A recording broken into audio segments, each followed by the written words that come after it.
लेकिन पुण्य तत्व अलग भी, हाँ, अलग भी हम ना उसको थोड़ा डिस्कस कर लेते हैं पुण्य तत्व को,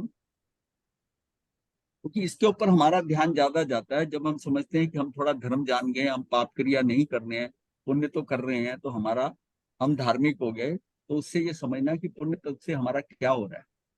पुण्य तत्व का विवेचन पवित्र विचारों से, शुभ क्रियाओं से जिसका उपार्जन हो, अथवा जो जीव को पवित्र बनाता है, अथवा जो जीव को उन्नति के शिखर पर पहुंचाए, वही पुण्य है। पुण्य सहयोगी तो है, जैसे हम यहाँ तक जो पहुंचे हैं ये पुण्य के कारण ही पहुंचे, लेकिन मुक्ति में साधक नहीं। शुभ भावों से जो क्रिया की जाती है उसी से शुभ कर्मों की प्रकृतियां बंध ही जाती हैं। ये शुभ क्रियाएं 9 प्रकार की होती हैं। ये बिल्कुल सिंपल है, आप लोग सब जानते हो। अन्न पुण्य, पान पुण्य, लेन पुण्य, शयन पुण्य, वस्त्र पुण्य। यहाँ तक जो है, ये जो वस्त्र पुण्य हो गया, मन पुण्य, वचन पुण्य, काय पुण्य, 5 में तक तो आपका खर्चा होता है कुछ। मन पुण्य, वचन पुण्य, काय पुण्य ये फ्री के, और नमस्कार पुण्य फ्री है। 4 पीछे के, इसमें कोई इन्वेस्टमेंट नहीं है। इसमें मन पुण्य से क्या है, अपने मन के भावों को पवित्र या शुभ रखना, किसी को सांत्वना दे देना, किसी को सही राय दे देनी उसके काम में। वो राय ऐसी हो कि उसको धर्म में लगा दे, धर्म में पुष्ट कर दे, ऐसी राय दे देना। वचन से भी उसको धैर्य दे देना, सांत्वना देना, गुनीजनों की स्तुति आदि करना। काय पुण्य में सूक्ष्म के भाव से सेवा करना एवं कार्य में सहयोग देना। तो ये व्यावच हो गया, जैसा ये काय से भी पुण्य हो जाता है। और नमस्कार पुण्य है, विनय भक्ति से गुनीजनों को नमन भाव से नमस्कार करो। मतलब नमन का जो भाव है गुरुजनों के प्रति, उससे आपका नमस्कार पुण्य में। मतलब अगर चलते हुए भी महाराज के पास जाते हो या किसी अन्य साधु के पास जाते हो, उसको विनय भक्ति से उसकी परिउपासना करते हो, तो आपका क्या है, नमन भाव से नमस्कार करना, ये पुण्य। इन 9 उपरोक्त कारणों से जीव पुण्य का उपार्जन करता है। पुण्य प्रकृतियों का विवेचन क्या है। जीव पुण्य का मधुर फल 42 प्रकार से भोगता है। पुण्य का उपार्जन करना कठिन है, किंतु पुण्य का फल अभीष्ट एवं मधुर होता है। 8 कर्मों में से 4 आघाती कर्मों के उदय से पुण्य का फल भोगा जाता है, जैसे कि वेदनी, आयु, नाम और गोत्र। इसमें ये क्लैरिफाई किया गया है कि 8 कर्मों में से 4 के अंदर पुण्य का बेनिफिट मिलेगा। इसका मतलब घाती कर्म में आपको उसका लाभ नहीं मिलेगा। घाती कर्म में तो नुकसान ही होगा। लाभ किसमें मिलेगा, 4 घाती कर्म में। वो कौन सी, वेदनी, आयुष, नाम और गोत्र। इसी में ये संसार के हैं। और वो जो घाती कर्म है, अगर उसमें लाभ मिले तो हमारी वीतरागता में सहयोगी हो, केवल ज्ञान में सहयोगी हो, लेकिन उसमें ये पुण्य लाभ नहीं देता। वेदनी कर्म की एक साता वेदनी द्वारा, अब पुण्य किया है तो उसमें साता साता 2 होते हैं, तो उसमें से एक प्रकृति जो है ना, वो वेदनी कर्म की साता की बनते आई। आयुष कर्म की 3 प्रकृतियां बनती हैं, यहाँ 3 बताई गई हैं। देवायु का है, मनुष्य आयु तो हम जानते ही हैं कि होती है। एक जो है दीर्घ त्रियंच आयु, ये जो भोग भूमि में त्रियंच बनते हैं ना, भोग भूमि की त्रियंच जो है उनकी भी जो है ना, इसको भी मतलब शुभ में लिया जाता है, क्योंकि उसको कोई कष्ट नहीं होता, कोई किसी को हाँ करता नहीं। मतलब ठीक है वो त्रियंच है, लेकिन उसको कुछ कोई दुख नहीं होगा। ये कौन ज्यादातर बनते हैं, मान लिया किसी ने त्रियंच की आयुष बांध ली और उसके बाद में उसको सम्यक दर्शन हो गया। अब सम्यक दर्शी त्रियंच हो गया तो कहाँ जाएगा, तो वो वहां भोग भूमि का त्रियंच बन जाए। त्रियंच त्रियंच की गति वो बदलेगी नहीं। लेकिन अब यह है कि उसने सम्यक दर्शी हो गया, तो अब उसको वहां चला जाए, तो उसको वहां पर कोई, यहाँ तक कि देखिए वो वहां पर भोग भूमि में गाय भी होती हैं, घोड़े भी होते हैं, कोई इस्तेमाल नहीं करता, घोड़े की सवारी नहीं करता, गाय भैंस का दूध कोई नहीं पीता, शेर किसी का मांस नहीं खाता। जैसा मतलब भोग भूमि में अलग है। जैसे हम कल्प वृक्षों से लेते हैं, उनका भी भोजन वहां पर रहता है, किसी को किसी से कुछ भी दिक्कत नहीं है, कष्ट नहीं है।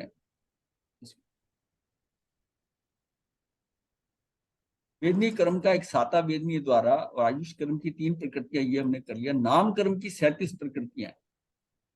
नाम कर्म की जो 93 प्रकृति, उसमें से आप देखिए ना, 37 प्रकृतियां जो है वो साता की होती हैं। 93 में से, 93 में से 37 ये होती है। और गोत्र कर्म का एक उच्च गोत्र, नीच गोत्र 2 होते हैं, एक गोत्र हो गया। तो ये सारा मिलाकर 42 प्रकृतियां हो गई। जबकि ये जो आघाती कर्म होते हैं 101 होते हैं। 47 हमारे घाती कर्म होते हैं, 101 आघाती कर्म होते हैं। उस 101 में 42 प्रकृतियां जो है वो पुण्य की प्रकृतियां हैं। हाँ, पाप में ये 2 में से 1, 93 में से 37, 4 में से 3 और ये तो पुण्य की फल 4 आघाती कर्म की प्रकृतियों से है। पाप का देखिए ना, पाप में 82 आती है, वो 148 में से 82 में है, जो उसमें अशुभ कौन सी है, घाती कर्म वाली है, वो भी ऐड हो जाती है।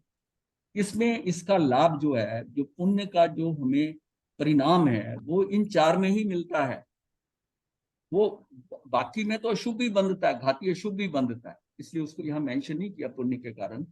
पुण्य बांध रहे हैं तो घाती के अंदर तो अशुभ ही बंधेगा, पर हल्का बंधेगा, और जब पाप करते हैं तो घाती कर्म जो तीव्र बंधेगा, और उसमें ये प्रकृतियां 82 हो जाती हैं 42 की। और वो 9, ये 9 तरह से है, उसको हम 82 तरह से, वो जब आएगा उसको देखेंगे, समझने के लिए, कंपैरिजन के लिए है। नाम कर्म की 37 प्रकृतियां कौन सी हैं? देवगति, मनुष्य गति, पचेंद्री गति। ये पचेंद्री जाति जो है इसमें जाता है, इसमें 1 से 3 है, देवगति और ये जाति, ये कौन से हैं? गति के अंदर। औदारिक शरीर, वेक्रिय शरीर और आहारक शरीर, तेजस शरीर और कार्बन शरीर। फिर औदारिक का अंगोपांग, व्यक्ति का अंगोपांग, आहारक का अंगोपांग। फिर वज्र ऋषभ नराज सैनन, ये 6 सैनन होते हैं, 6 सैनन होते हैं, 6 संस्थान होते हैं। इनमें जो पहला पहला वो पुण्य से है, बाकी 5 जो है ना वो शुभ होते हैं। तो वज्र ऋषभ नराज सैनन जो है ये, और समचतुर संस्थान ये है, ये ऊपर के सबसे बेस्ट जो है, वो हमारे पुण्य नाम कर्म से है। शुभ वर्ण, शुभ गंध, शुभ रस और शुभ स्पर्श, ये वर्ण गंध रस स्पर्श है, ये भी चारों। देवानुपूर्वी, मनुष्यपूर्वी और शुभ गति, ये जो है।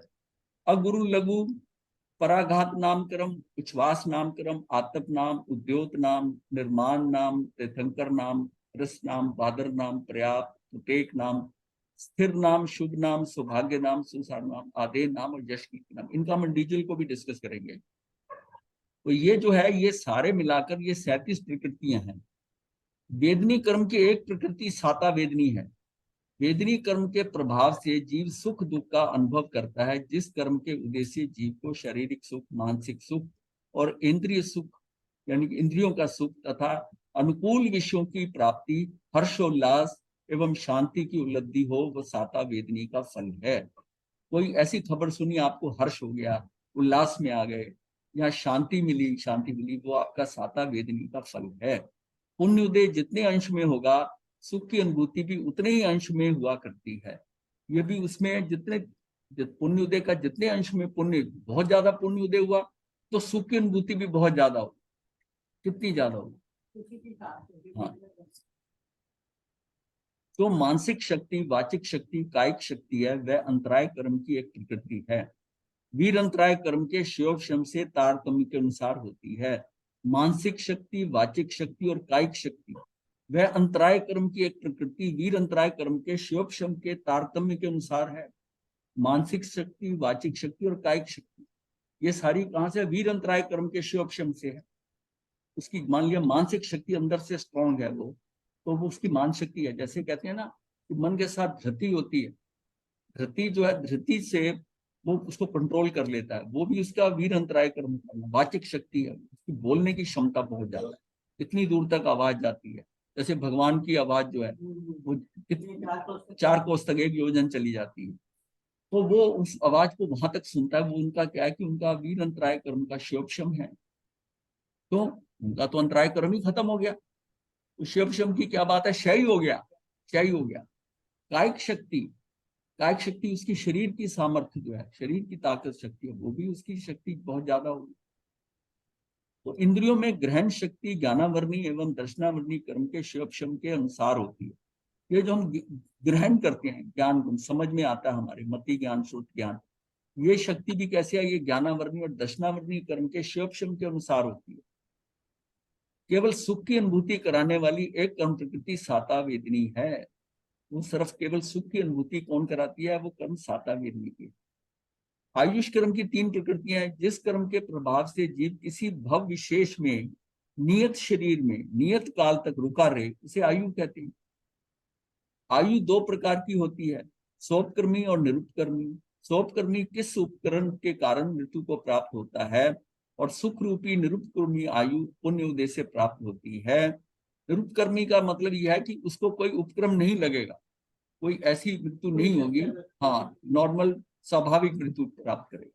तीर्थंकर, चक्रवर्ती, बलदेव, वासुदेव, प्रति वासुदेव, चरम शरीरी मनुष्य और असंख्यात वर्ष की आयु वाले मनुष्य, त्रियंच और देव जाति, ये सब निरुपकर्मी आयु वाले होते हैं। इसका मतलब ये सारे क्या हैं, ये जो 63 शलाखा पुरुष हैं ये होते हैं। उनके साथ में जो भोग भूमि में मनुष्य या वहां के त्रियंच है वो, और देव जाति के अंदर है, और नरकों में भी ऐसी है, तो वो भी जो है उसी जितनी आयु है उतनी बांध के निकलेंगे, उतनी बांध के निकलेंगे। आयु के सहारे के जीव एक गति से दूसरी गति में जाता है। जिस भव की आयु जीव ने बांधी है उसके उदय के साथ साथ उस भव में भोगने योग्य कर्म प्रकृतियां यथा संभव अपना फल देना प्रारंभ कर देती हैं। यथा समय आने पर यथा संभव वो देती हैं। पुण्य उदय से आयु कर्म की 3 प्रकृतियां भोगी जा सकती हैं, मनुष्य आयु, देव आयु और असंख्यात वर्ष के दीर्घ त्रियंच आयु। पुण्योदय से आयु 3 की प्रकृतियां भोगी जाती है। पुण्योदय से आयु आम कर्म की 37 प्रकृतियां, ये कर्म जीव को विचित्र पर्यायों में परिणित करता है। पुण्योदय से नाम कर्म की जितनी शुभ प्रकृतियां उस भव में उदयमान हो सकती हैं उनको यथा संभव भोगने में आने वाली नाम कर्म की 37 प्रकृतियां हैं। जैसे कि मनुष्य गति, जीव जिस मार्ग पर गति करता हुआ मनुष्य भव प्राप्त करता है वो मनुष्य गति। देवगति, जिस मार्ग पर गति करता हुआ जीव देव भव को प्राप्त करता है वह देवगति है। पूर्व भव की आयु पूर्ण करके जिस भव की आयु पूर्व भव में बांधी जाती है जीव द्वारा उस भव की ओर गति करना ही गति नाम कर्म है। उस ओर गति करता है तो गति नाम कर्म है। पचेंद्री जाति का क्या है? श्रोतेंद्री वाले सभी जीव पचेंद्री हैं। पचेंद्री जाति में चारों गति के जीवों का अस्तित्व पाया जाता है, अतः पचेंद्री जाति में जन्म लेना पुण्य उदय से ही हुआ करता है। पचेंद्री जीव बना तो ये भी उसका पुण्य उदय है। औदारिक शरीर, जिस शरीर में रहकर जीव सुख दुख का अनुभव करता है, जो चय उपचय स्वभाव वाला है, जिसमें हानि वृद्धि प्रतिशन होती रहती है, वह शरीर कहलाता है। औदारिक शरीर 2 प्रकार का है, गर्भज और समूर्छिम, जिसमें मांस, रक्त, हड्डी, शिराएं, नसें, त्वचा, मल मूत्र, धातु उपधातु आदि हो, वह गर्भज। ये कौन से आ गया? बता दो उसको।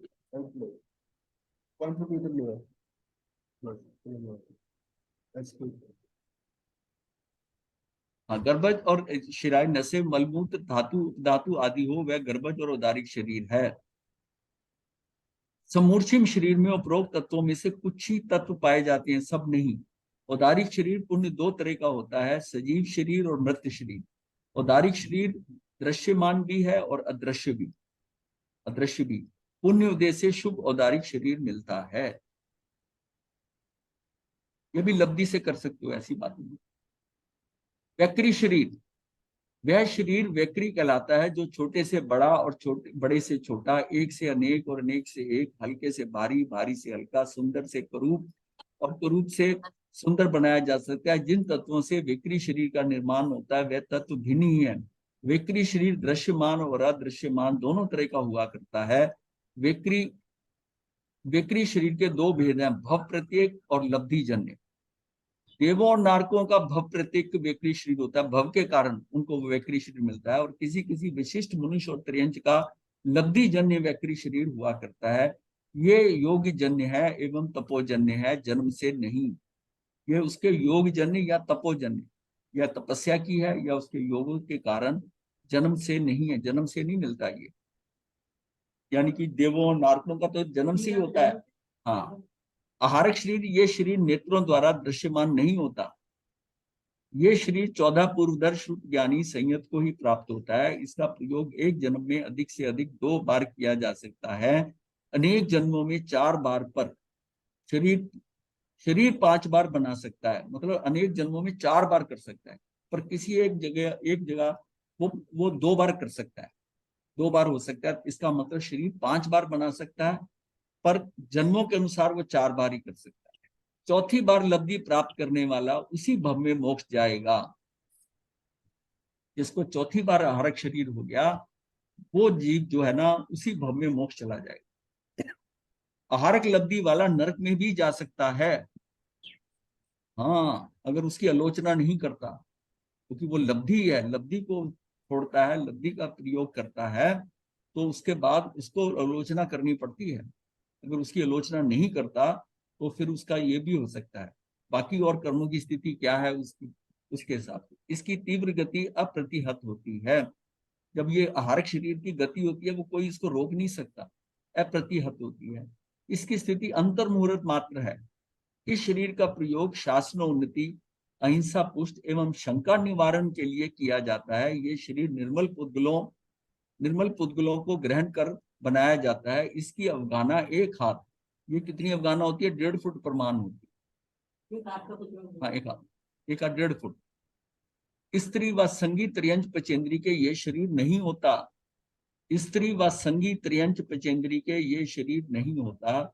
ये शरीर कृत्रिम ही है, जन्मजात नहीं है। इस शरीर के औदारिक एवं वेकरी की तरह अंग उपांग और अंगोपांग होते हैं।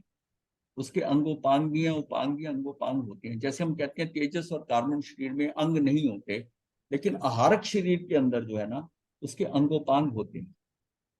अंग मतलब वो जैसे छोटा सा शरीर जाता है ना, तो वैसे उसके हाथ भी हैं, पैर भी, मतलब ऐसे जीव जा रहा है, तो उसकी बात है, उसके अंगोपांग होते हैं। अंग उपांग और अंगोपांग मतलब ये होते हैं। तेजस शरीर क्या है? ये शरीर तेजस वर्गना के पुत्रों से बना होता है। संसार में जितने भी सूक्ष्म और बादर जीव हैं, ये शरीर सब में पाया जाता है। हमारे शरीर में भी आवश्यकता के अनुसार उष्णता का होना, शारीरिक आभा, दीप्ति, ये चमक जो होती है, ये ज्वर के कारण गर्मी का बढ़ना आदि इसी का प्रभाव है। तेजोलेशिया और शीतलेशिया का निर्गमन का मुख्य कारण यही शरीर है। ये हमारे स्थूल शरीर की सारी क्रियाओं का संचालन करता है। ये ना हो तो पाचन क्रिया नहीं हो सकती। तो जठराग्नि को भी, जठराग्नि जो है इसी के थ्रू होती है। जठराग्नि जो है, अग्नि जो है शरीर जो खाना को पचाती है, ये नहीं पचाता, जठराग्नि काम करती है। जठराग्नि, इसका ये शरीर मंद है, उसका सारी क्रियाएं मंद हो जाती हैं। आहार को पचाकर खल भाग और रस भाग में विभक्त करना, रस को यथास्थान पहुंचाने वाला तेजस शरीर है। जहां तेजस शरीर होगा वहां कार्बन शरीर अवश्य होगा, क्योंकि दोनों का अविनाभावी संबंध है। अर्थात एक जीव को एक शरीर हो, यह कभी संभव नहीं है। किसी को एक शरीर कभी होगा ही नहीं, कम से कम 2 है, 2 के साथ तीसरा तीसरा शरीर बनेगा। हाँ, सिर्फ 2 शरीर जो होते हैं वो बाटे बहते हुए जो है ना उसके उसके शरीर है, उस समय उसके 2 शरीर हैं। तीसरा शरीर जाते ही वहां पर बन जाए। कार्मन शरीर, यह कर्म शरीर है। ज्ञानावरणी आदि 8 कर्म प्रकृतियों के पुद्गल समूह से जो शरीर बनता है वो कार्मन शरीर है। कार्मन शरीर सभी शरीरों का मूल आधार है। ये है तभी तेज शरीर है, वेक्री और आहारक शरीर है, और स्थूल औदारिक शरीर है। कार्बन शरीर का विच्छेद एक बार होता है, जबकि स्थूल शरीर का विच्छेद अनंत बार हुआ है। कार्बन शरीर का तो एक बार ही विच्छेद होगा, जब कार्बन शरीर छूटेगा तेजस कार्बन मुक्ति के समय में, जबकि स्थूल शरीर का विच्छेद तो अनंत बार हुआ है, जब भी होता है, भविष्य में भी होता रहेगा। जब तक जीव मुक्ति के मार्ग पर आरूढ़ होकर गंतव्य मोक्ष को प्राप्त नहीं कर लेता। देवता व नारकी के 3 शरीर वेकरी तेजस कार्बन निश्चय से पाए जाते हैं, और मनुष्य व त्रियंच में उदारिक तेजस कार्बन शरीर, ये 3 निश्चय से होते हैं। संसारी जीव के कम से कम 2 शरीर तेजस व कार्बन विग्रह गति में या जन्म से मृत्यु तक 3 शरीर औदारिक या वेकरी में से कोई एक, और अधिक से अधिक 4 शरीर वेकरी या आहारक लब्धि से एक और हो सकते हैं। या तो वैसे दोनों ही, एक व्यक्ति दोनों ही कर सकता है, वेकरी लब्धि भी हो सकती है, आहारक लब्धि भी उसी में हो सकती है, पर एक बार में वो एक ही बना सकता है। तो हो सकते हैं 5 शरीर कभी भी एक साथ एक जीव के संसार के नहीं हो सकते। शक्ति के रूप में तो 5 शरीर एक साथ संयत के हो सकते हैं। देखो यहाँ कहा ना कि शक्ति के रूप में तो 5 शरीर एक साथ हो सकते हैं, क्योंकि आहारक लब्धि वाले मुनि के वेकरी लब्धि शक्ति की उपेक्षा से संभव है। किंतु प्रयोग की दृष्टि से वेकरी और आहारक का सहचर्य निषिद्ध है। वो मना किया हुआ है कि जो उस समय वेकरी लब्धि भी कर ले और वो भी कर ले, वो दोनों इकट्ठे नहीं कर सकता, अर्थात दोनों लब्धियों का प्रयोग एक साथ नहीं होता। हाँ, एट ए टाइम एक का होगा, क्योंकि वेकरी लब्धि के प्रयोग के समय तथा उसके द्वारा वेकरी शक्ति बना लेने पर नियम से परमत दशा होती है। वेकरी लब्धि के प्रयोग के समय, अब इसका रीजनिंग क्या है कि वेकरी लब्धि के प्रयोग के समय तथा उसके द्वारा वेकरी शरीर बना लेने पर नियम से वो प्रमादी होगा, प्रमत्त दशा आ जाएगी, वो जो शरीर बन गया उसका वेकरी शरीर है। परंतु आहारक के विषय में ऐसा नहीं है, क्योंकि आहारक लब्धि का प्रयोग तो प्रमत्त दिशा में होता है, परंतु उससे शरीर बना लेने के उपरांत शुद्ध अध्यवसाय संभव होने के कारण अप्रमत्त भाव पाया जाता है। उस टाइम जब शरीर बनाया तो प्रमाद में गया, शरीर बना के भेज दिया, और फिर अप्रमत्त हो सकता है, सबसे बातचीत वैसे कर रहा है, सब कर रहा है, उस दौरान में वहां से फिर वो इंफॉर्मेशन आती है, तो इसका मतलब अप्रमत्त भाव में पाया जाता है। अतः उक्त दोनों लब्धियों का एक साथ प्रयोग असिद्ध है। क्यों होता है? दोनों की स्थिति अलग अलग है, उसमें वो प्रमाद में रहेगा, और अगर ये प्रमाद में है तो ये आहारक शरीर नहीं उसको कर सकता, उसको बनाकर उतनी देर नहीं रख सकता। हालांकि जब बनाता है आहारक शरीर तो ये प्रमाद में है, तभी शरीर बना रहा है, क्योंकि उसको वो चीज का ज्ञान नहीं हो रहा, वो चीज उसको संशय हो रहा है और पूछने के लिए किसी के पास जाना पड़ रहा है, वो प्रमाद में है, वो प्रमाद में है। लेकिन वो प्रमाद कितना उसी समय का है, संशय हुआ, आहारक शरीर बना के भेजा, फिर वो अप्रमत है। अतः उक्त दोनों लब्धियों का एक साथ प्रयोग असिद्ध है। उनमें आदि के 4 शरीर उपभोग में आते हैं, किंतु पांचवा कार्मण शरीर उपभोग काम में नहीं आता। इन पांचों शरीरों का शुभ रूप में प्राप्त होना पुण्य, मतलब कार्म तेजस शरीर भी हमारा कुछ काम करता है, औदारिक शरीर से भी हम काम करते हैं, वेकरी शरीर सब, बाकी सब काम करते हैं। ये जो पांचवा शरीर कार्बन शरीर है ना, ये हमारे उपभोग में किसी काम में नहीं आता, ये किचन, हाँ, ये हमारे काम में किसी काम में नहीं आता। इन 5 शरीरों का शुभ रूप में प्राप्त होना पुण्य उदय का फल है। अंतिम 2 शरीर तेजस और कार्बन भवियों के अनादि शांत होते हैं। अनादि भवि जीव है, अनादि है और उसका अंत होगा, अनादि शांत होते हैं। और अभव्यों में अनादि अनंत होते हैं, अभव्यों में अनादि अनंत होते हैं। सूक्ष्म होने के कारण तेजस और कार्बन शरीर गत्यांतर में आते जाते दृष्टिगोचर नहीं होते।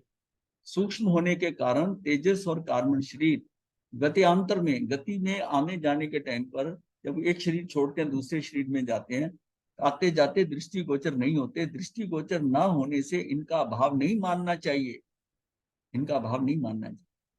फिर आता है अंगोपांग नामकरण, जिसके उदय में शरीर में अंग और उपांग भेद पड़ते हैं। अंगोपांग क्या? एक सिर है, छाती, पेट, पीठ, 2 भुजाएं, 2 जंघाएं, इन 8 को अंग कहते हैं। इन अंगों के साथ जुड़े हुए अंगुलियां आदि अवयवों को उपांग कहा जाता है। 5 ज्ञानेंद्रियों के अवयव और 5 कर्मेंद्रियों के अवयव भी सब उपांग हैं। समुद्रिक शास्त्र की दृष्टि से अंगों और उपांगों पर तिल, लहसुन, रेखा, पर्व आदि जो इष्ट अनिष्ट लक्षण अंकित होते हैं, वे भी उपांग ही कहलाते हैं।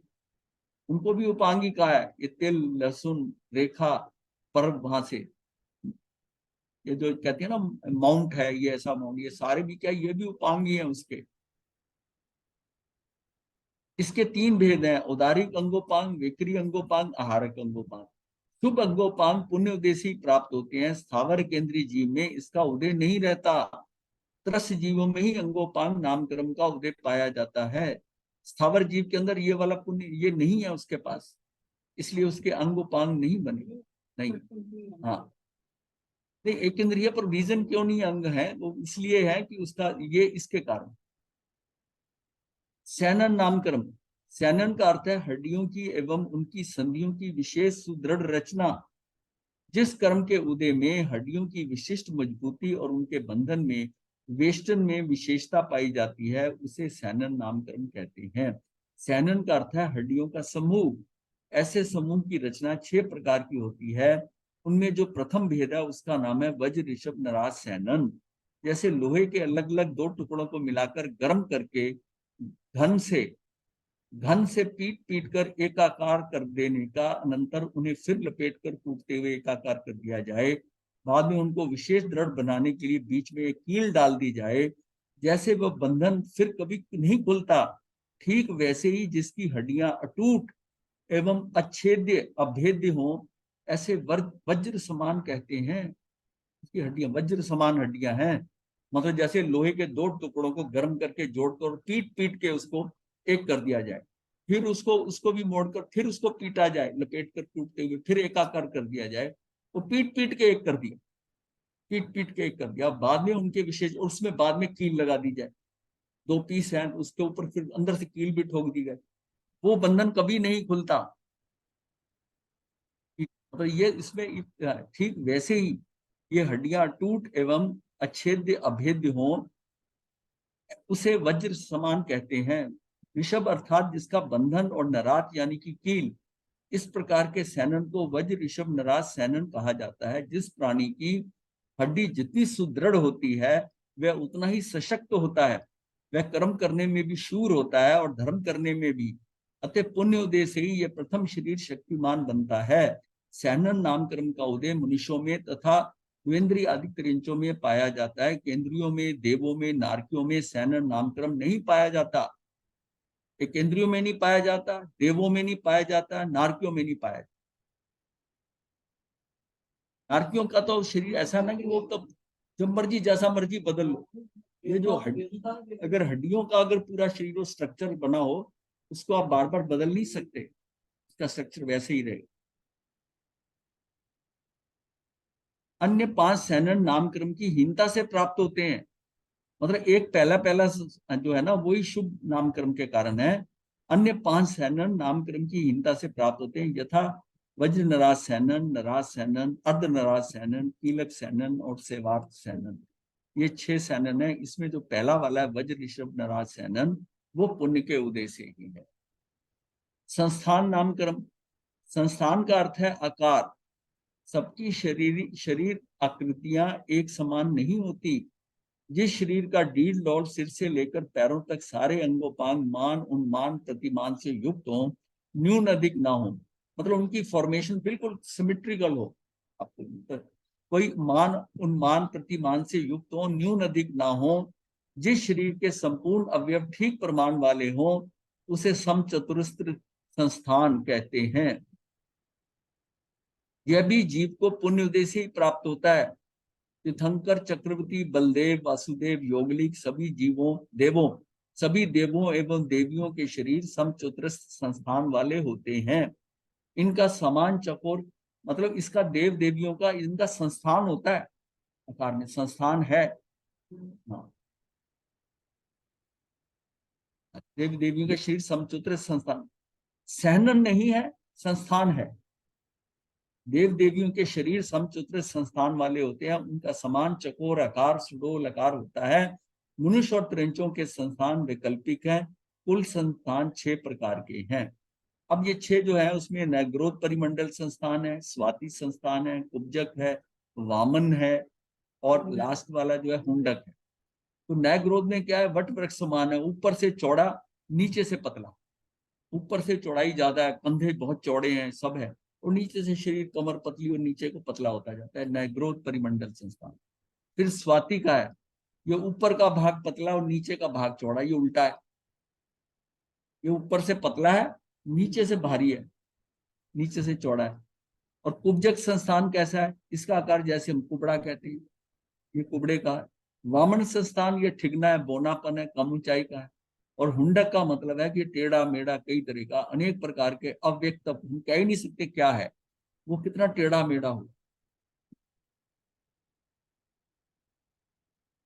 शुभ वर्ण कौन सा है, काला, नीला, पीला, लाल, सफेद यानी कि श्वेत, इनको वर्ण कहते हैं। जिसका शरीर वर्णों की दृष्टि से अति सुंदर हो वह शुभ वर्ण वाला माना जाता है। शुभ गंध, जिस जीवित शरीर में प्राय दुर्गंध ना हो अपितु सुगंध हो, वह शरीर शुभ गंध वाला कहलाता है। शुभ रस, जिस शरीर का रस प्राय खट्टा मीठा या कसैला हो वह शुभ रस है। जैसे फलों के अंदर होता है, उसका रस है, एक आम बहुत मीठा है, एक खट्टा है, जितने फलों में मिठास ज्यादा है उनके उसका शुभ रस है। शुभ स्पर्श, जिस शरीर का निर्माण प्राय लघु स्पर्शी, मृदु स्पर्शी, स्निग्ध स्पर्शी, उष्ण स्पर्शी वाले तत्वों से हुआ हो, वह शरीर सूक्ष्म स्पर्श वाला कहलाता है। मतलब लघु स्पर्श है उसका हल्का है, मृदु भी है, स्निग्ध स्पर्श है एवं उष्ण स्पर्श है। मतलब इसमें जो शीत स्पर्श है ना, उसको शुभ में नहीं लिया, नोटिस करने वाली बात है, उसको नहीं लिया, इसमें इनको लिया गया। हाँ, लघु स्पर्श को, मृदु स्पर्श को, स्निग्ध स्पर्श को और उष्ण स्पर्श को लिया। अब इसमें जैसे रुक्ष है, शीत है, गुरु है, स्पर्श है, तो ये क्या होगा, ये सारे जो है वो उसमें चले जाएंगे, अशुभ अशुभ स्पर्श में। देवानुपूर्वी नामकरण, अनापूर्वी का अर्थ है अनुक्रम से जीव स्वाभाविक गति जो कि श्रेणी के अनुसार होती है, काश द्रव्य के प्रदेशों की पंक्ति को श्रेणी कहते हैं। ये मतलब ये आप टेढ़े मेढ़े नहीं जा सकते पूरे लोक में। जैसे आप सड़क के ऊपर हैं, जहां जहां रोड्स बनी हुई हैं जिस तरह की है, आपको वैसे ही घूम के जाना पड़ेगा। आप वैसे नहीं कि यहाँ से सीधा वहां जाना है, सीधा है, पैदल तो जा सकते, गति वैसे नहीं कर सकते आप कि इसको रास्ते को छोड़कर आप ऐसे चले जाए। ऐसे ही पूरे लोक में श्रेणियां बनी हुई, तो उसी श्रेणी में वो ट्रेवल करते हैं। यानी कि ये समझिए वो श्रेणियां इतनी क्लोज स्ट्रीट्स हैं, उसी को ही फॉलो करता है। इसका लोक का ना पूरा ऐसा बताया जाता है कि इस तरह की वो स्ट्रीट्स हैं, ऐसा स्ट्रक्चर है जैसे पार्क के अंदर कुछ पौधे झाड़ी ऐसे लगाए जाते हैं, उसके ऊपर एक नेट की डाल दी जाती है, जाल, जिसमें लेटिस स्ट्रक्चर जिसे कहते हैं, लेटिस स्ट्रक्चर की ताना बाना होता है, और वो जानवर की शेप दे देते हैं। फिर उसमें पौधा लगा देते, तो धीरे धीरे बढ़ता है वो पौधा, उसमें से बाहर निकलना शुरू होता है। फिर उस जाल के अनुसार उसको काट कर वो पौधा जो है ना, जानवरों की आकृतियां बन जाती हैं। हाँ, बनी होती है पार्कों में ना। हाँ, तो वो जो लेटिस स्ट्रक्चर होता है ना, लोक के अंदर पूरे 343 घन राजू में पूरा जाल है, लंबाई चौड़ाई ऊंचाई के अंदर। अभी 3 डायमेंशन, किस जीव कहाँ जाना है उसका पूरे कोऑर्डिनेट्स वहां पहुंच सकता है वो। जैसे ग्राफ पेपर होता है ना, ग्राफ पेपर 2 डायमेंशन का है, और ग्राफ पेपर में तीसरी डायमेंशन भी हो, तीसरी डायमेंशन हो, तो उसमें क्या है कि वो पूरा स्ट्रक्चर जो है 343 घन राजू का, वो पूरा जाल की तरह है। और उसकी ऐसे जो पक्षी है ना, वो स्ट्रक्चर कैसे देखते कि मुझको वहां पर साइबेरियन बर्ड को भरतपुर सेंचुरी में जाना है, तो एक एक वो स्ट्रीट्स को उसको पता है कि ये श्रेणियां, इतनी श्रेणियां जाने के बाद अब मुझे इधर टर्न करना पड़ेगा, अभी ऐसा करना है। वहां से वो डायगनली सीधा नहीं आ जाते वहां से, साइबेरिया से। लेकिन हर बार वो किसी को पूछते नहीं है, कुछ नहीं है, सारा झुंड का झुंड आता है, ये भी नहीं उसको रास्ता बदलना पड़ता है, वहां से चलते हैं और उनको पूरी फॉर्मेशन से सीधी भरतपुर सेंचुरी में आ जाते, और सीजन में आते हैं, और जिस टाइम यहाँ गर्मी शुरू होती है तो यहाँ से चले जाते। वहां ठंड बहुत ज्यादा होती है विंटर में, तो यहाँ आ जाते, और यहाँ लगा के 3-4 महीने फिर वापस चले जाते। कितना डिस्टेंस है, हजारों किलोमीटर का ट्रेवल करते हैं लोग।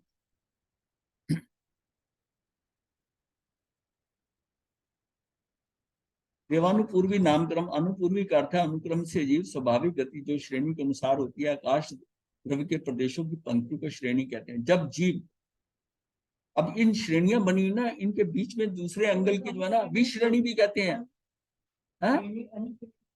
हाँ, अनुश्रेणी का मतलब जिस डायरेक्शन में पानी बह रहा है ना, तो उसको कहते हैं अनुश्रेणी में। हाँ, अनुश्रेणी। जब जीव एक शरीर को छोड़कर दूसरा शरीर धारण करने के लिए सम श्रेणी से अपनी उत्पत्ति स्थान की ओर जाने लगता है, जो सम श्रेणी में जाता है वो एक समय में पहुंच जाता है, तब वह अनापूर्वी नामक्रम उसको विश्रेणी पतित उत्पत्ति स्थान पर पहुंचा देता है। जीव की उत्पत्ति स्थान यदि सम श्रेणी में हो तो इस प्रकृति का उदय नहीं होता। अनापूर्वी कब होगी, जब उसको, हाँ, जब विश्व श्रेणी होगी, जब उसको मोड़ लेना है, जब उसको मोड़ लेना पड़ेगा। अगर सम श्रेणी में है, जैसे यहाँ से मरा और यहीं पर ही जा रहा है, कहीं पर इसी लेवल के ऊपर जा रहा है, तो वो सम श्रेणी में चला जाएगा, एक समय में हो जाएगा। और जितने मोड़ आ जाएंगे, हर मोड़ पे फिर एक एक समय बढ़ता जाए। इस प्रकृति का उदय नहीं होता, वक्र गति में इस कर्म का उदय होता है। जब वक्र गति होती है तब तब जो है, जब मतलब मोड़ होता है, जिसमें वक्र गति में जिसमें मोड़ होता है, जिस जीव को देव भव की उत्पत्ति स्थान पर एक बार या 2 बार मोड़ लेकर जाना पड़े, तब देवानुपूर्वी का उदय होता है। इस कारण उसे क्षेत्र विपाकी कर्म कहते हैं। उस कर्म का फल जो है ना, इसका क्षेत्र विपाक, उस क्षेत्र पे जाके होगा, इसका फल और कहीं नहीं मिलेगा। जब वो मोड़ आएगा ना, उस समय वो अनापूर्वी काम करेगी। इस कारण इसे क्षेत्र विपाकी कर्म कहा है। मनुष्य मनुष्यानुपूर्वी नाम कर्म, मनुष्य के विषय में भी यही कर्म समझना चाहिए। जब अनापूर्वी का उदय होता है तब निश्चय गति और आयु का उदय भी होता है, किंतु गति और आयु के उदय काल में अनापूर्वी का उदय निश्चित नहीं है। विश्रेणीगत जीव की उत्पत्ति स्थान में पहुंचाने वाली कृति अनापूर्वी है। कोई नीचे से आना है, नीचे से उसने मनुष्य बनना है, मतलब नीचे से क्या है कि 7 नरकों से तो मनुष्य बन सकता है ना आकर, तो छठी नरक से अगर आ रहा है, छठी नरक से आ रहा है, 7वीं से सिर्फ त्रियंच बनेगी, तो मनुष्य आने के बाद वो मनुष्यानुपूर्वी उसको लेके आएगी नीचे से। पहले कैसे वो कहीं साइडों में होगा, वहां से कैसे वो त्रसनाड़ी में आकर, त्रसनाड़ी से आकर फिर वो जाएगा। अगर सूक्ष्म हुआ तो साइड में हो सकता है, अगर वो त्रस जीव है तो त्रसनाड़ी में होगा, फिर त्रसनाड़ी से सीधा ऊपर की तरफ आएगा, फिर जहां जन्म लेना है फिर वहां जाएगा, वहां से हो सकता है एक मोड़ मुड़े, फिर जहां जाना है, फिर उसके बाद दूसरा मोड़ भी उसकी 90 डिग्री पे हो सकता है। यहाँ से ऐसे आया, यहाँ से ऐसे, मतलब ऐसे सीधा गया, फिर ऐसे चला गया और फिर ऐसे चला गया, तो यानी एकदम ऐसे एंगल से नहीं जाएगा, तो उतने बेंड लेके जाएगा। हाँ, मतलब जैसे जेड का एक कोना होता है ना, और जेड का दूसरा कोना होता है। जेड की फॉर्मेशन जो होती है अल्फाबेट जेड में, वो जेड के इस कोने से उस कोने से ऐसा नहीं जाएगा, वो ऐसे जाएगा। जेड में तो एंगल पे जाता है ना, यहां से भी वो सीधा जाएगा और फिर वो ऐसा जाए, फिर ऐसा मुड़े। ईशानुपूर्वी नामकरण मनुष्य के विषय में भी यही क्रम समझना चाहिए। जब अनपूर्वी का उदय होता है तो निश्चय गति और आयु का उदय भी होता है, किंतु गति और आयु के उदय काल में अनापूर्वी का उदय निश्चित नहीं है। विश्रेणीगत जीव की उत्पत्ति स्थान पहुंचाने वाली कृति अनापूर्वी है। मनुष्य गति के साथ ही मनुष्यानुपूर्वी बंधती है। गति नामकर्म का उदय तो हर समय चलता रहता है, परंतु अनापूर्वी का उदय मात्र विग्रह गति में होता है। वो सिर्फ विग्रह गति में होता है, बाकी तो उसका जो है, उसका नामकर्म वो तो बाकी तो चलता रहता है, गति नामकर्म। लेकिन अनापूर्वी वाले जो है वो विग्रह गति में ही होगा। शुभ गति या चाल, चलने की शक्ति का नाम विहायो गति है। चलने की शक्ति का नाम विहायो गति, वह त्रस जीवों में पाई जाती है, हाथी, ऋषभ, हंस की तरह। जिसकी गति अर्थात चाल शुभ चाल मानी जाती है, वह पुण्योदय से प्राप्त होती है। जैसे हंस चलता है, ऋषभ बैल चलता है, हाथी चलता है, मस्तानी चाल चलता है, और वो चाल क्या था उसे, ऊंट चल रहा है, जैसे ऊंट तो ऐसे धक्का मार रहा है ऐसे चलने के अंदर, तो वो उसकी गति जो पुण्य से नहीं, वो गति, ये जो हाथी की गति है। तभी हाथी की सवारी जो थी राजा महाराजा प्रेफर करते थे। घोड़े तो वो युद्ध में यूज करते थे, घोड़ी इतने आराम की, घोड़ी की स्पीड होती है, हाथी की इतनी स्पीड नहीं होती, लेकिन अदरवाइज वो उस पर बैठे हुए बड़े कंफर्टेबली चलते रहते थे, सहज में, कोई झटका नहीं लगता। अगुरु लघु, जीव का कोई अंग तथा शरीर ना तो भारी हो ना हल्का, ऐसा शरीर भी पुण्योदय से प्राप्त होता है। जीव का कोई अंग तथा शरीर ना तो भारी हो और ना ही हल्का हो, ऐसा शरीर भी पुण्योदय से प्राप्त हो। सारे अंग जो है ना जैसे होने चाहिए वैसे। अब कोई अगर नाक बड़ा सा आ गया फिर चेहरे के ऊपर, वो भारी सा हो गया, तो चेहरे को अलग अलग, आंखें मोटी मोटी हो गई, तो सारी फॉर्मेशन जो हो वो सारी अकॉर्ड चेहरे के अनुसार हो, उनके प्रमाण सही हो, वो भी उसका क्या है कि पुण्य के कारण। पराघात नामकर्म, नामकर्म की जिस प्रकृति के उदय में जीव बड़े बड़े बलवानों की दृष्टि में भी अजय समझा जाए, वो परघात है। जिसका दर्शन मात्र से एवं वाणी के चातुर्य से प्रबल विरोधियों के भी छक्के छूट जाएं, उसमें ऐसी प्रकृति का उदय समझा जाता है। पराघात नामकर्म का ये।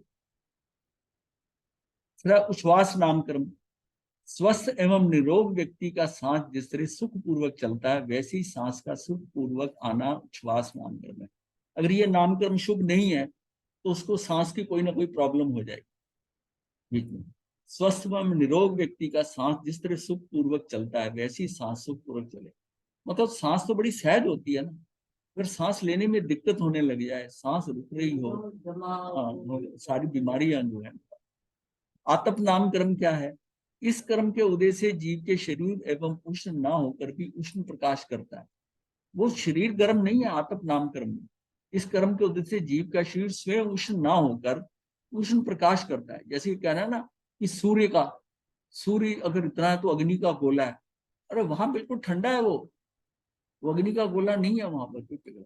वहां से जो प्रकाश चलता है वो आते आते गर्म होता है। हाँ, यहाँ गर्मी। सूर्य विमान के बादर केंद्रीय जीवों पृथ्वी काय को छोड़कर अन्य जीवों में यह प्रकृति उदय में नहीं आती। सूर्य विमान के बादर पृथ्वी काय जीवों में उष्णता युक्त प्रभा उत्पन्न होती है, उसे आतप नाम कर देते, वो प्रभा होती है। फिर गर्मी तो यहाँ आकर में मिलती है। अग्नि काय जीवों में आतप नामकरण का उदय नहीं पाया जाता है। अगर अग्नि काय के जीवन है उसमें हम नहीं, वो उष्णता है। उष्णता अलग है और आतप जो है अलग है। उष्णता में उष्णता जो है वो अलग है, गर्मी, और ये आतप नामकरण का उदय अलग पाया जाता है। मगर इसे आतप नहीं तेज कहते हैं। जो उष्णता है ना, मगर इसे आतप में वो तेज कहेंगे। उष्णता उष्ण स्पर्शन नामकरण से है, वो उसका उष्ण नाम से। तो द्योत नामकरण, जिस नामकरण के उदय से ऐसा प्रकाश हो जो ना गर्म हो ना शीत हो, उसे उद्योत नामकरण कहते हैं। जैसे चंद्रमा विमान की उष्णता रहित प्रभा को उद्योत कहते हैं। वो ऐसा उद्योग ऐसी सफेद चांदनी जैसे होती है ना, इतनी ठंडक पहुंचाती है। रोशनी भी हो रही है और उसकी रोशनी के साथ उद्योग, इस उद्योत नामकरण का उदय भी बादर पर्याप्त पृथ्वी कायिक जल कायिक प्रत्येक वनस्पति तथा प्राप्त इंद्रियों से संगीत पचेंद्रिय रंचों में किसी किसी के पाया जाता है।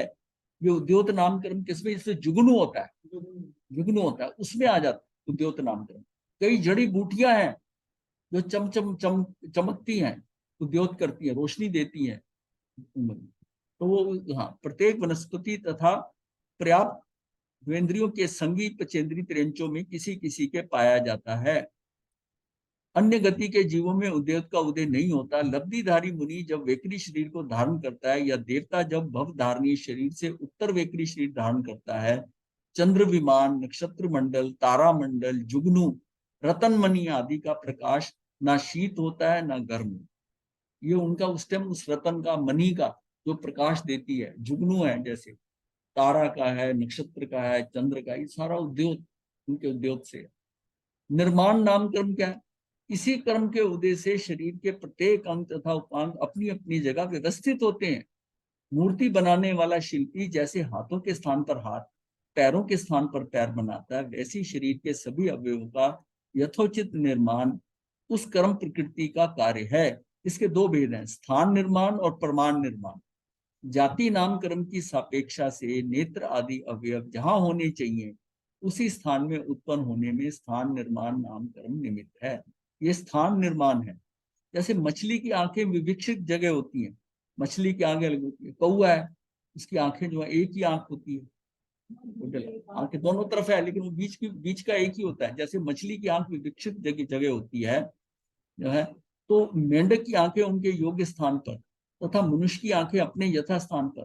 प्रमाण निर्माण नामकरण के उदय में नेत्र आदि का जो प्रमाण है, अर्थात जो संख्या निश्चित है, उतनी संख्या में ही अवयवों का निर्माण होता है। ये भी, हाँ, ये पुण्य उदय से ही होता है। अब किसी की 3 आंखें हो जाए, 2 हो जाए, मतलब कोई गड़बड़, हाँ, फिर 2 ही है, बस किसी के यहाँ यहाँ बन जाए, कोई यहाँ कितनी प्रॉब्लम होती है, एक आंख आ जाए यहाँ पर। तो ये इसका क्या है कि वो निश्चित प्रमाण के अंदर ही हो। तीर्थंकर नाम कर्म का क्या है? जिस कर्म के उदय से तीर्थंकर पद की प्राप्ति होती है, वह तीर्थंकर नाम कर्म है। सम्यक दृष्टि जीव को ही तीर्थंकर प्रकृति का बंध हो सकता है। इस प्रकृति के बंधने के 20 बोल बताए हैं, उनमें से किसी एक बोल या अधिक की उत्कृष्टता भाव करना, जिनेन्द्र भगवंतों ने जो मोक्ष मार्ग बताया है, वह सभी जीवों को समझ में आए। इस तरह के तथा अन्य शुभ भाव 20 बोल में से ज्ञानी के सहज होते हैं, और तब वह तीर्थंकर, मतलब उस ज्ञानी के सहज होंगे। वो ये सोचकर कि मेरा तीर्थंकर गोत्र बन जाए, ऐसा कुछ नहीं कर सकता। वो 20 बोलों में एक बोल सहज हो जाएगा, जैसे उसका अत्यंत तप हो जाएगा, या कुछ और एक दो और चीजें ऐसी हो जाएंगी जिसके कारण की, हाँ, तीर्थंकर, हाँ, तीर्थंकर गोत्र सम्यक दृष्टि के बिना नहीं बनता। पहले सम्यक दृष्टि होगा, फिर तीर्थंकर गोत्र बनेगा। किसमें? हाँ, तीर्थंकर नामकरण नहीं बन सकता जब तक वो सम्यक दृष्टि नहीं है।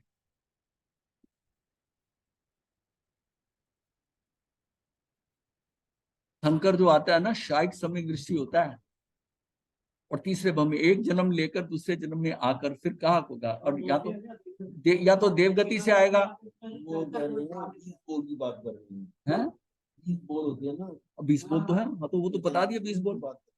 20 बोल में का 20 बोल में लिखा है। आप बोलते हैं ना कि भैया सेवा करने के इसका तो संसद हो सकता है, इतनी सेवा 20 में आता है, 20 में किसी की ऐसी वो नहीं होगा। मैं कह रहा हूँ तीर्थंकर गोत्र बंधेगा ही नहीं भैया, बच के बाद फिर क्या 20 बोल क्या करेंगे। पहले तो यह है ना कि उसको सम्यक दर्शन होना चाहिए, फिर 20 बोलों में से कम एक बोल उसकी उत्कृष्ट साधना ज्यादा की भी हो सकती है, होती, तो उस बोलों से उसका वैसे ही बंधेगा, और वो बांधता नहीं है। हाँ, मतलब शब्दों को सुना करो ध्यान से। अन्य शुभ भाव जैसे ज्ञानी के सहज होते हैं, सहज होता है, तब तीर्थंकर प्रकृति बंधती है। वो मतलब बांधता नहीं है, क्योंकि ये तो कर्म बंधन ही है, इसको ज्यादा अच्छा मत समझो। वास्तव में जिन परिणामों से तीर्थंकर नामकर्म प्रकृति का बंध होता है, उन परिणामों को वह करने योग्य नहीं मानता, उपादेय नहीं मानता, परंतु अंतरंग में स्थिर नहीं रहता, तब उसे वैसे भाव सहज आते हैं, क्योंकि कोई भी कर्म बांधने योग्य नहीं है, कोई भी कर्म बांधने योग्य नहीं है। एक बार बंधना प्रारंभ हो जाए, कहां से होता है, चौथे गुणस्थान से 8वें तक प्रति समय बंधता रहता है, बंधता है, मतलब चौथे का होने के बाद ये बंधना शुरू होगा और 8वें तक बंध जाएगा ये कर्म। इस प्रकृति का उदय उसी जीव में होता है जिसे केवल ज्ञान उत्पन्न हो गया हो। तीर्थंकर नाम कर्म का मतलब ये उदय कब होगा, इस प्रकृति यानी तीर्थंकर का, तीर्थंकर की जो है ये केवल ज्ञान उत्पन्न हो गया। तीर्थंकर नाम कर्म के उदय में जीव तीर्थंकर बनता है, उसकी दिव्य ध्वनि खिलती है, समवसरण की रचना होती है तथा अन्य अतिशय होते हैं। तीर्थंकर नामक्रम प्रकृति के बंद होने पर भी कोई उसी भव में तीर्थंकर होता है, तो कोई देव या नारकी का एक भव करके पश्चात तीर्थंकर होता है। यानी कि वो जो है ना मनुष्य और त्रियंच से नहीं आएगा, मनुष्य और त्रियंच से नहीं आएगा, वो या तो पुण्य अपने खत्म करके आएगा, देवगति से बैलेंस करके आएगा, या नरगति से पापों का बैलेंस ठीक करके आएगा।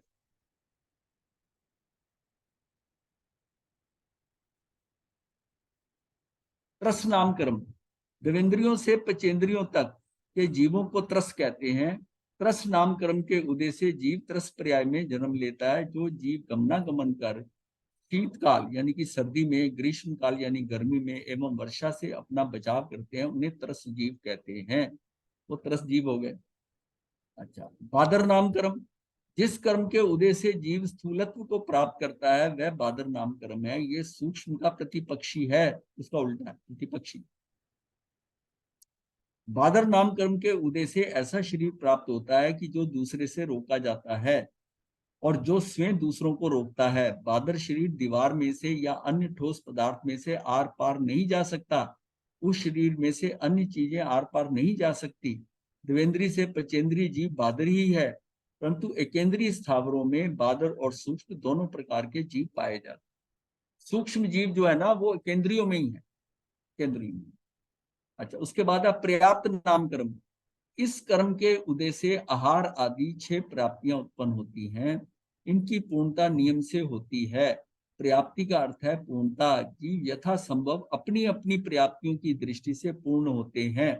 अब जिसने 4 बांधनी है वो 4 बांधनी, मैक्सिमम जिसने 6 बांधनी है वो 6 बांधनी। जीव की उस शक्ति को पर्याप्ति कहते हैं जिसके द्वारा पुद्गलों को ग्रहण करने तथा उनका आहार, शरीर, इंद्रियां आदि के रूप में बदल देने का कार्य होता है।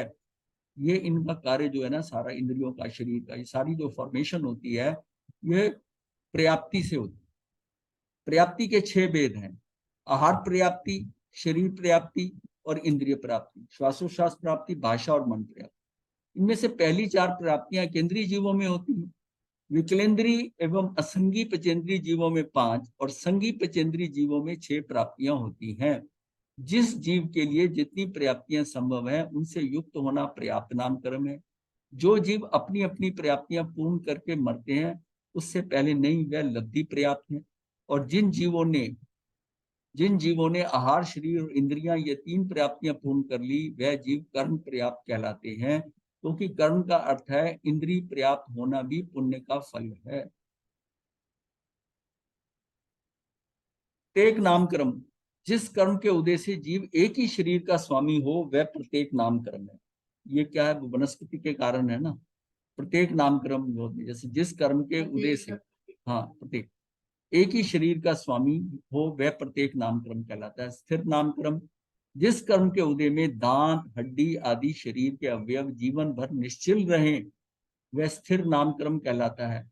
अब दांत हिलने लग गया आपका उठने के बाद, इसका मतलब ये स्थिर नाम कर्म जो है ये पुण्य खत्म हो, वो दांत हिलेगा, कोई चीज हिलने, शरीर का अंग हिलने लग गया। जिस कर्म के उदय से दांत हड्डी आदि शरीर के अवयव जीवन भर निश्चल रहे, बिल्कुल वैसे रहे, कोई उनका हरकत ना हो, मतलब जैसे कंपन होनी शुरू हो जाती है, हिलने शुरू हो जाती है, वह स्थिर नामकर्म कहलाता है। स्थिर नामकर्म के उदय से शरीर के धातु उपधातु अपनी अपनी जगह रहती हैं, उनमें बिगाड़ नहीं होता। धातु का अर्थ इस प्रकार से 7 प्रकार के कहा है, रस रक्त मांस मेद हड्डी मज्जा शुक्र, यह इसी अनुक्रम से परिणमते हैं, इसी से स्टेप बाय स्टेप होता है। पहले रस बनता है, फिर रक्त बनता है, फिर मांस बनता है। इनके अतिरिक्त 7 उपधातु हैं। उपधातु कौन सी हैं? जो इस प्रकार है, वात पित्त कफ सिरा स्नायु चर्म और उदराग्नि। ये उधर की अग्नि जठराग्नि जो है ना, ये यहाँ अग्नि है, ये भी क्या है, ये उपधातु है। 7 धातुओं में है, ये ज्यादातर पढ़ने में आती है। उपधातु जो है ये आप समझिए कि ये वात पित्त कफ ये उपधातु है, ये भी उन्हीं से बनती है, उन्हीं के कारण।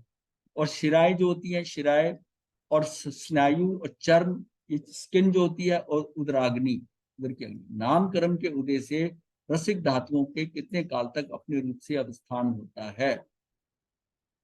इसके बाद में आता है शुभ नाम कर्म, जिस कर्म के प्रभाव से नाभि से ऊपर के अवयव शुभ होते हैं, जैसे कि सिर हाथ आदि शरीर के उन अवयवों का स्पर्श होने पर किसी को अप्रीति नहीं होती अपितु प्रसन्नता होती है, जैसे कि पैरों के स्पर्श से अप्रीति होती है, यही नाभि के ऊपर के अवयवों का शुभत्व है। किसी का हाथ आपने पकड़ा, उसको अच्छा लगता है, उसको ऐसा फील होता है, अच्छा फील होता है। शुभ नामकरण है, उसका स्पर्श मतलब उसको अच्छा फील होता है। सुभग सौभाग्य नामकरण, इस प्रकृति का उदय होने पर किसी प्रकार का उपकार किए बिना ही व्यक्ति सर्वजन प्रिय हो जाता है। उसने कुछ काम नहीं किया, उसकी वैसी वाह वाह होने लग जाती है, अर्थात अन्य लोग उस जीव से प्रीति करते हैं। ये सुभग नामकर्म है। तो ये क्या कि इसका जैसे है ना, मोदी का ये सुभग नामकर्म बड़ा अच्छा है, वो क्या करता भी है लेकिन उसको सर्वजन प्रिय है। सुस्वर नामकर्म, जिस कर्म के उदय से मधुर एवं आकर्षक स्वर प्राप्त हो एवं मनोज्ञ और सुरीली आवाज शब्द।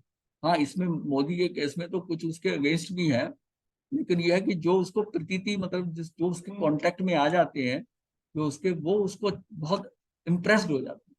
सुस्वर नामकर्म, जिस कर्म के उदय से मधुर एवं आकर्षक स्वर प्राप्त हो एवं मनोज्ञ व सुरीली आवाज या शब्द उठते, ये सुस्वर है। उसकी आवाज बड़ी अच्छी लगती है, मधुर है। ये अच्छे गायक होते हैं ना, उनकी आवाज इतनी प्यारी, इतनी आवाज होती है अच्छी, लोग झूमने लगते हैं। आकर्षक स्वर, सुस्वर नामकर्म। आदेय नामकर्म, जिस नामकर्म के उदय से जीव का वचन सर्वजन ग्राह्य हो जाए। आदेय नामकर्म का मतलब है कि उसने जो बात कह दी ना, सबको सर्वमान्य हो जाएगी, सर्वजन ग्राह्य हो जाए। उसने जो कह दिया, पत्थर पर लकीर होगी, सबने उसको फॉलो करी। ये आदेय नामकर्म। यश कीर्ति नामकर्म, जिस कर्म के उदय से जीव का यश कीर्ति फैले, यश कीर्ति नामकर्म। एक दिशा में किसी एक विशेष संप्रदाय में प्रसिद्धि या ख्याति कीर्ति है, और सब और ख्याति हो वो यश है। यश और कीर्ति का फर्क समझ लो। एक दिशा में किसी एक विशेष संप्रदाय में प्रसिद्धि या ख्याति उसकी कीर्ति है, किसी एक फील्ड में वो आगे जा रहा है, और सब और ख्याति हो वह यश है सब तरफ से। अथवा जो धर्म दानशील तप और मंगल भावना से प्रसिद्धि होती है वह कीर्ति है, और बल शरीर की सुंदरता स्वर धर्म धन परोपकार इत्यादि लौकिक कारणों से जो प्रसिद्धि हो वो यश है, वो यश है। यानी कि धर्म से, धर्म के कारण उसकी कीर्ति फैलती। जो धर्म की जितनी है, दानशील तप जो है, ये मंगल भावना जो है, ये सारी क्या इससे उसकी कीर्ति होती है। लेकिन बल शरीर की सुंदरता स्वर स्वर बोलता अच्छा है, धर्म धन से भी करता है, दान करता है, परोपकार करता है इत्यादि लौकिक कारणों से जो प्रसिद्धि हो वह यश है। ये यश कीर्ति पुण्य उदय से ही प्राप्त होती है। उच्च गोत्र क्या है? धर्म एवं न्याय नीति का पालन एवं रक्षा के कारण जिस जाति, जाति का मतलब मातृपक्ष और कुल का मतलब पितृपक्ष, जिस जाति यानी मातृपक्ष और कुल पितृपक्ष ने चिरकाल से ख्याति प्राप्त की हुई है वह उच्च जाति और उच्च कुल। मतलब वो उच्च कुल जाति इसलिए कि जिस घर में जन्म ले रहा है उसका पहले ही बड़ा नाम है, उसके माता पिता का या समाज में नाम है या उनकी ख्याति है। वो ख्याति इतनी है कि उस जात में पैदा होते ही उसकी जगह जगह चर्चा होती है कि उनके यहाँ। ऐसी जाति व कुल में जन्म लेकर जीव की प्रतिष्ठा स्वतः ही बढ़ जाती है। जिस व्यक्ति के जीवन में उच्च गोत्र का उदय होता है उसके शरीर का सौंदर्य अनुपम होता है, वह अजय बलशाली होता है, कष्ट में धैर्यवान होता है, परिचय एवं उपसर्ग सहन करने में सशक्त होता है, विद्वता उसको आदरणीय बना देती है, तप आराधना भी मनुष्य को सम्माननीय बना देती है, वह चारों ओर के हर्षोल्लास से प्रसन्न रहता है, सब तरफ उसका जय जयकार हो रही है चारों ओर। किसी किसी की तप के कारण हो रही है, किसी की विद्वता के कारण हो रही है। अतः सिद्ध हुआ कि जब उच्च गोत्र का उदय होता है तभी उच्च जाति, उच्च कुल, अनन्य सुंदरता मतलब हटके कुछ विशिष्ट सुंदरता, विशिष्ट बल, विशिष्ट शुद्ध ज्ञान, तप, लाभ और ऐश्वर्य प्राप्त होते हैं। उनमें से एक या दो भी हो तो भी जीव चमक उठता है। जिसके यथासंभव सभी हो वह जीव संसार में अवश्य लोकप्रिय तथा लोकनायक बन सकता है। ये सारी सुंदरता जो है तीर्थंकर का जीव जो होता है ना, जैसे उनमें आ जाती है। बाकी तो अन जनरल लोगों की कोई एक या दो चीज उसकी अच्छी होती है, पर जिसमें सारी आ जाए वो जीव संसार में अवश्य लोकप्रिय तथा लोकनायक बन सकता है। वो लोकनायक बन सकता है। जिस जीव ने पुण्य की 42 प्रकृतियों में से जितनी प्रकृतियां बांधी है उन्हीं का उदय होता है। उन प्रकृतियों में भी जितने जितने अंश में मधुरता होगी उतने उतने अंश में वह जीव सुखानुभूति करता है। सभी की सभी पुण्य प्रकृतियां किसी भी जीव के उदय में नहीं आती, भले ही वह कितना ही महान क्यों ना हो। सारी की सारी उदय में एकदम कहाँ आ जाए, कोई कुछ ना कुछ तो प्रॉब्लम होती है, कुछ ना कुछ तो है। मतलब ये नहीं हम समझे कि सभी की सभी पुण्य प्रकृतियां जो है सब किसी भी जीव के उदय में नहीं आती। अब पुण्य तत्व में क्या है? करुणा भाव से, अनुकंपा भाव से, अहो भाव से, विनय पूर्वक, नमन भाव से 9 प्रकार का पुण्य करना बताया गया है। ये हमारा 9 तरह का पुण्य है। अन्य पुण्य, पान पुण्य, लैन पुण्य, शयन पुण्य, वस्त्र पुण्य, मन पुण्य, वचन पुण्य, काय पुण्य, नमस्कार पुण्य। 9 प्रकार से पुण्य बांधा पवित्र विचारों भावों से, शुभ क्रियाओं से। और पुण्य फल जो है 42 प्रकार से भोगा जाता है चारों अघाती कर्मों द्वारा, वेदनी, आयुष, नाम और गोत्र। इसमें 1, 3, 37 और 1 ये सबका डिटेल है। ये सारा क्या है? ये सारा इतना हमारी जो है पुण्य का फल है। और ये पुण्य का फल जो है, अब इसमें यह देखिए कि नाम कर्म आप इसी जन्म में बांधते हो, अघाती कर्म के तो अघाती कर्म आपका अगले जन्म का इस भव में बांधते हो, हर बार एक नया बांध रहे हो। तो इसमें आपको ये कैसे बांधने हैं पुण्य और पाप का, ये तो हम इस बार अभी पुण्य कराएं, पुण्य कर्म, फिर हम पाप कर्म करेंगे, फिर हम नाम कर्म करेंगे, ताकि आपको समझ आए कि इसका इम्पैक्ट से हमारी ये पुण्य और पाप ये कैसे करती है और नाम कर्म का उसका क्या इम्पैक्ट है। धर्म कथा योग के अनेक कथाओं में तथा उनके संपर्क के अनेक व्यक्तियों के जीवन में कर्मोदय के उतार चढ़ाव हमारे जानने में आते रहते हैं। पुण्य पाप का फल कर्म के उदय अनुसार मिलता रहता है। इसलिए अनुकूल या मनोज्ञ संयोगों की प्राप्ति होने पर अपने को महान और प्रतिकूल या अमनोज्ञ संयोगों से अपने को हीन समझना गलत है। जीव तो इन दोनों ही संयोगों का मात्र ज्ञाता है। भाई ये कर्म जो है ये किसके हैं? शरीर के हैं, पौद्गलिक शरीर के, अजीव तत्व के।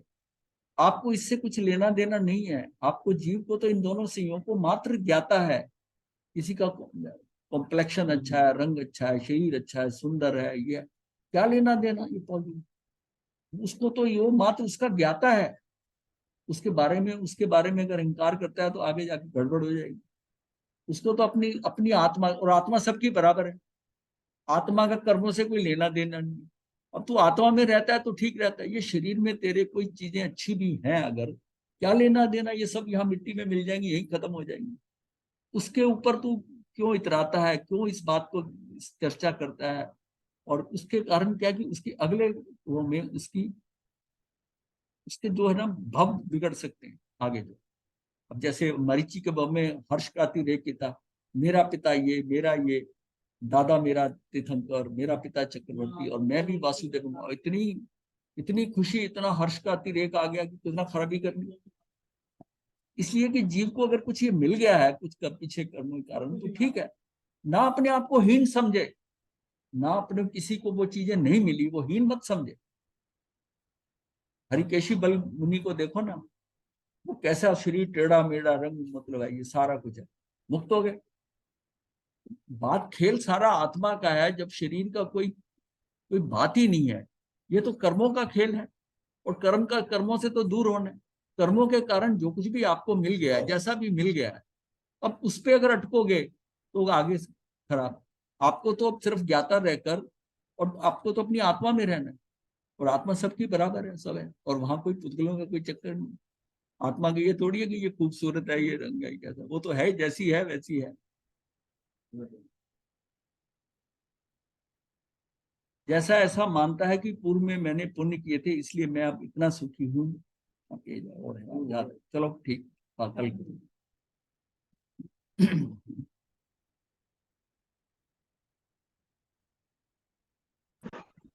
गुरुदेव प्रश्न पूछना था। हाँ जी पूछिए।